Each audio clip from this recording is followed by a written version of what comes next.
বাংলাদেশ সশস্ত্র বাহিনীর সঙ্গে, 3 বাহিনীর সঙ্গে ভারতীয় 3 বাহিনীর যে নিবিড় যোগাযোগ আছে, অফিসাররা এখানে আসছেন, তারা আসছেন, তারা এখান থেকে যাচ্ছেন, ট্রেনিং নিচ্ছেন, প্রশিক্ষণ নিচ্ছেন, সম্পর্ক স্বাভাবিক রেখেছেন। কিন্তু অন্যদিকে বাংলাদেশ সীমান্তে ভারত সৈন্য সমাবেশ করছে, শক্তি বাড়াচ্ছে, এমনকি ব্রিটিশ যে বিমান ঘাঁটিগুলো ছিল সেগুলো সচল করছে, পুনরুজ্জীবন করছে। এগুলো আসলে বলতে পারেন যে আগামীর বাংলাদেশটা কি হবে। এই বর্তমান সরকারকে তো ভারত আসলে কাউন্ট করে না বা করছে না। কূটনৈতিক সম্পর্ক বলতে গেলে বলা যায় একদম নেই। এই সরকার ভারতের যে কোনো সরকারি পর্যায়ে বা ভারতীয় কোনো সংস্থাকে চিঠি দেয়, সেই চিঠির পর্যন্ত উত্তর পায় না। তাহলে কি আপনি বলবেন যে কূটনৈতিক সম্পর্ক আছে? কূটনৈতিক সম্পর্ক নেই। ভারত যেটি করছে যে বাংলাদেশের জনগণের সাথে আসলে যোগাযোগ রাখছে। এই মাটির সঙ্গে, এই ভূমির সঙ্গে কে এখানে কোন দখলদার বাহিনী সরকার দখল করলো তার সাথে যোগাযোগ রাখছে না। কিন্তু এই যে সম্প্রতি আগামী শীঘ্রই 1 মাসের মধ্যে যে নির্বাচনটা হয়ে যাবে, এটা ভারত সরকারও মনে করছে। এবং নির্বাচন হয়ে গেলে নির্বাচন পরবর্তী সময়ে যে সরকারটি আসবে সেই সরকারের ভূমিকাটা কি হবে, সেই সরকারের প্রতিটি স্টেপ, প্রতিটি পদক্ষেপ কিন্তু কাউন্টেবল হবে। কাজেই ভারত নিশ্চয়ই আগামীতে বাংলাদেশ বর্ডারে বা বাংলাদেশ সীমান্তে বা বাংলাদেশে সিঁদুরের মেঘ দেখছে, এবং এই সিঁদুরের মেঘ দেখা থেকে ভারত তাদের সামরিক প্রস্তুতি অন্ততপক্ষে রেডি করে রাখছে। আপনারা জানেন চিকেন স্নেকে কিভাবে সেনা সমাবেশ হয়েছে, এইদিকে বিভিন্ন সেনা ছাউনি গড়ে তোলা হয়েছে আসামে, বিহারে, পশ্চিমবঙ্গের বিভিন্ন এলাকায়। অন্যদিকে যে ব্রিটিশ সামরিক ঘাঁটিগুলো ছিল সেগুলোকে পুনরুজ্জীবন করতে হচ্ছে। কাজেই ভারত যে কোনোভাবে এই অঞ্চলকে, এদিকটাকে হালকাভাবে দেখছে না, এগুলো কিন্তু তারই বহিঃপ্রকাশ। ভারত তাদের প্রস্তুতি রাখছে, এবং প্রস্তুতিরই অংশ হচ্ছে এই যে সেনা ঘাঁটিগুলোর পুনরুজ্জীবন করা। নাহলে এদিকে তো দরকার নেই। এইদিকে তো যদি শান্তিপূর্ণ সংঘাতহীন যদি মনে করত তাহলে এগুলো প্রয়োজন ছিল না। এগুলো সংঘাতপূর্ণ। এই অঞ্চলটা বিশেষ করে 4000 কিলোমিটারের উপরে যে অঞ্চলটা বাংলাদেশ সীমান্ত, ভারতের 5টা রাজ্যের যে সীমান্ত, এদিকে ভবিষ্যতে ভারত অবশ্যই সংঘাতপূর্ণ হয়ে উঠতে পারে মনে করছে বলেই এই অঞ্চলে সেনা সমাবেশ বাড়াচ্ছে। আমরা দেখতে থাকি যে ভবিষ্যতে আরো কি ঘটছে, আমরা নিশ্চয়ই দেখব সামনের দিনগুলোতে। এই মুহূর্তে এ পর্যন্তই। সবাই ভালো থাকুন, সুস্থ থাকুন। ভারতের সেনাবাহিনীর প্রধান জেনারেল উপেন্দ্র দ্বিবেদী তিনি বাংলাদেশের বিষয়ে বেশ কয়েকটি মন্তব্য করেছেন, বেশ কয়েকটি ইঙ্গিত দিয়েছেন। এগুলোর কোনো কোনোটি আমাদের জন্য আশাব্যঞ্জক, কোনো কোনোটি অবশ্যই খুবই উদ্বেগের এবং আশঙ্কার। ভারতের সেনাবাহিনীর একটি বার্ষিক সম্মেলন ছিল বুধবার। সেই সম্মেলন উপলক্ষে নয়াদিল্লিতে আয়োজিত একটি অনুষ্ঠানে তিনি মন্তব্য করেছেন, জানিয়েছেন যে বাংলাদেশ এবং ভারতের সেনাবাহিনীর মধ্যে নিয়মিত যোগাযোগের চ্যানেল প্রতিষ্ঠিত হয়েছে এবং এই যোগাযোগটি একাধিক চ্যানেলে চলছে। কি সেই যোগাযোগ? ওই সাংবাদিকের প্রশ্ন ছিল, মানে একজন সাংবাদিক যে প্রশ্নগুলো করছেন তার মধ্যে একটি ছিল এরকম যে বাংলাদেশের সঙ্গে পাকিস্তানের সম্পর্কের যে নতুন সমীকরণ, সেটা ভারতের জন্য হুমকি হিসেবে দেখা হচ্ছে। ভারতীয় সেনাবাহিনী বিষয়টিকে কিভাবে দেখছে? জবাবে জেনারেল উপেন্দ্র দ্বিবেদী বলছেন, প্রথমত বাংলাদেশের ক্ষমতায় কি ধরনের সরকার রয়েছে তা আমাদের জন্য বোঝা গুরুত্বপূর্ণ। যদি এটি একটি অন্তর্বর্তী সরকার হয় তাহলে দেখতে হবে যে তারা যে পদক্ষেপগুলো নিচ্ছে সেগুলো আগামী 4-5 বছরের জন্য নাকি আগামী 4-5 মাসের জন্য।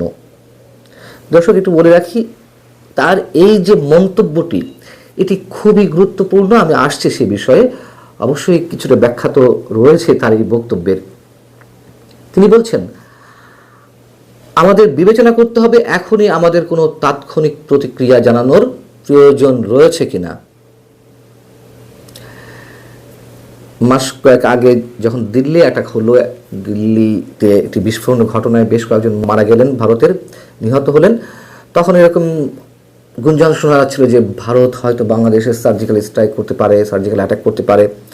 আমার মনে হয় ওই ধরনের কিছু এই মুহূর্তে হবে না, সেটি তিনি মন্তব্য করেছেন যে তাৎক্ষণিক কোনো প্রতিক্রিয়ার দরকার আছে কি না। তিনি বলছেন যে আমরা সেখানে একটি প্রতিনিধি দল পাঠিয়েছিলাম যারা মাঠ পর্যায়ে সংশ্লিষ্ট সবার সঙ্গে সাক্ষাৎ করেছে। একইভাবে নৌবাহিনীর প্রধান এবং বিমান বাহিনীর প্রধানও কথা বলেছেন। এর উদ্দেশ্য হলো কোনো ধরনের যোগাযোগের বিভ্রাট বা ভুল বোঝাবুঝি যাতে না হয়। আমি আপনাদের আশ্বস্ত করতে চাই এই মুহূর্তে তিন বাহিনীর পক্ষ থেকে যে পদক্ষেপগুলো নেওয়া হচ্ছে তার কোনোভাবেই ভারতের বিরুদ্ধে নির্দেশিত নয়। অর্থাৎ বাংলাদেশে যে তিন বাহিনী রয়েছে আমাদের, সেই তিন বাহিনীর কথা বলা হচ্ছে। তিনি বলছেন আর আমাদের প্রস্তুতির দিক থেকে বলতে গেলে আমরা সেখানে পরিস্থিতি নিবিড়ভাবে পর্যবেক্ষণ করছি। খুবই স্বাভাবিক কথা, ভারত তো কড়া নজর রেখেছে বাংলাদেশের সাম্প্রতিক যে ঘটনাবলী বা রাজনৈতিক পরিস্থিতি এবং আগামী নির্বাচনকে কেন্দ্র করে। এখন বিষয় হচ্ছে ভারতের সেনাপ্রধান যে মন্তব্যগুলো করলেন তা খুবই সিগনিফিক্যান্ট আমাদের জন্য, এবং তার এই বক্তব্যগুলো থেকে আমরা অনেক কিছু ধরে নিতে পারি। প্রথম কথা হচ্ছে আমাদের সশস্ত্র বাহিনীর পক্ষ থেকে ভারতের সেনাপ্রধানকে আশ্বস্ত করা হয়েছে। কি বিষয়ে আশ্বস্ত করা হয়েছে? হতে পারে বাংলাদেশে মৌলবাদী শক্তির বিষদাগ যে ক্রমান্বয়ে বেরিয়ে আসছে, অনেকের যে আশঙ্কা, সেখান থেকে অন্তত ভারতের সীমান্তে কোনো ধরনের কামড় বসাতে দেওয়া হবে না এমন নিশ্চয়তা দেওয়া হতে পারে। হতে পারে এদেশে কোনো ধরনের সংখ্যালঘু নির্যাতন হবে না, তার নিশ্চয়তা দেওয়া হতে পারে আমাদের সশস্ত্র বাহিনীর পক্ষ থেকে। আমাদের জন্য সেটি অবশ্যই ইতিবাচক। দ্বিতীয় কথা হচ্ছে যে বিষয়টি আপনাদেরকে একটু খেয়াল রাখতে বলেছিলাম, খুব গুরুত্বপূর্ণ, আগামী নির্বাচন 4-5 মাসের জন্য হতে যাচ্ছে নাকি 4-5 বছরের জন্য হতে যাচ্ছে, এ বিষয়ে যে মন্তব্য করেছেন সেটির মধ্যে দিয়ে তিনি কি ইঙ্গিত দিতে চেয়েছেন?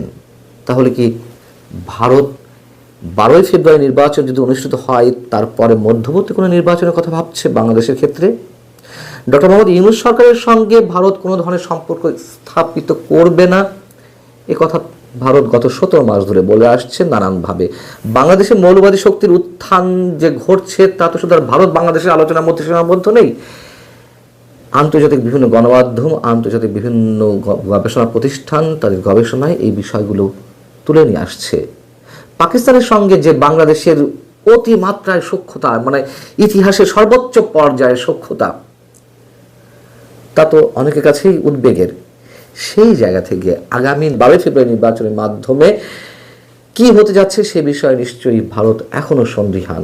যদি জামাত নিয়ন্ত্রণাধীন জোট, এনসিপি সহ তাদের যে জোট, সেই শক্তির উত্থান ঘটে, অথবা ভারত বাংলাদেশে এই নির্বাচনের মাধ্যমে যে ধরনের সরকার দেখতে চাচ্ছে সেটি যদি তাদের প্রত্যাশা অনুযায়ী না হয়, তাহলে পরবর্তী 4-5 মাসের মধ্যে তারা কি ভিন্ন কোনো কিছু কথা ভাবছে? এই প্রশ্ন অবশ্যই আমাদেরকে ভাবাচ্ছে। পাকিস্তান থেকে আবার JF-17 যুদ্ধ বিমান কেনার কথাবার্তা চলছে বাংলাদেশের পক্ষ থেকে। ভারতের বিচ্ছিন্নতাবাদীদের বাংলাদেশে আশ্রয় দেওয়ার ঘোষণা দেওয়া হয় এনসিপির কোনো শীর্ষ নেতার পক্ষ থেকে বা হাসনাত আবদুল্লাহদের পক্ষ থেকে। আনন্দবাজার দাবি করে যে ভারতের বিচ্ছিন্নতাবাদী সংগঠন উলফার নেতা পরেশ বড়ুয়া বাংলাদেশে আশ্রয় নিয়েছে। এনসিপি সহ এরকম কয়েকটি রাজনৈতিক সংগঠন বা রাজনৈতিক শক্তির নেতাদের পক্ষ থেকে যখন হুমকি দেওয়া হয়, অসংখ্যবার হুমকি দেওয়া হয় ভারত সীমান্তে আক্রমণ করার কিংবা 7 সিস্টার্স বিচ্ছিন্ন করার হুমকি দেওয়া হয়, এগুলো তো কোনোটাই ভারতের জন্য সুখকর কিছু নয়। বাংলাদেশের সংখ্যালঘু নির্যাতনের অভিযোগ থেকে যদিও কোনোটির ক্ষেত্রে ভারত প্রতিরঞ্জিত অভিযোগ করেছে, এটাও সত্য। যাই হোক, সে ধরনের অভিযোগ থেকে এখন বাংলাদেশ ভারতের মধ্যকার যে ক্রীড়া অঙ্গন, সেই অভিযোগের বা ভারতের যে বিরূপ মনোভাবের কালো ছায়া সেখানেও পড়েছে। এগুলোর কোনোটি আমাদের জন্য সুখকর কিছু নয়। অতএব ভারত নিঃসন্দেহে কড়া নজর রাখছে আমাদের উপরে। ভারত পায়ে পাড়া দিয়ে আমাদের সাথে সংঘর্ষ জড়াতে আসছে নাকি আমরা ভারতের পায়ে পাড়া দিয়ে সংঘর্ষ বাঁধাতে চাইছি, যুদ্ধ বাঁধাতে চাইছি, সেগুলো নিশ্চয়ই বিবেচনার দাবি রাখে। এবং সেনাপ্রধানের সঙ্গে, আমাদের সেনাপ্রধান জেনারেল ওয়াকারুজ্জামানের সঙ্গে উপেন্দ্র দ্বিবেদীর যে নিয়মিত যোগাযোগ, সেটি আমরা জানি যে নিয়মিত যোগাযোগ আছে। এর আগে তিনি মন্তব্য করেছিলেন গত বছরের বার্ষিক সম্মেলনে সেনাবাহিনী সে দেশের, তিনি মন্তব্য করেছিলেন যে 2024-এর 5 আগস্ট যা কিছু ঘটেছে সেই মুহূর্তে আমাদের জেনারেল ওয়াকার সাহেব এবং উপেন্দ্র দ্বিবেদীর মধ্যে নিয়মিত যোগাযোগ ছিল, এই মন্তব্য তিনি করেছিলেন। সব মিলিয়ে আগামী নির্বাচন অবশ্যই এখনো পর্যন্ত অনেক সন্দেহের দোলাচলের মধ্যে রয়েছে। ভালো থাকুন সবাই, আল্লাহ হাফেজ।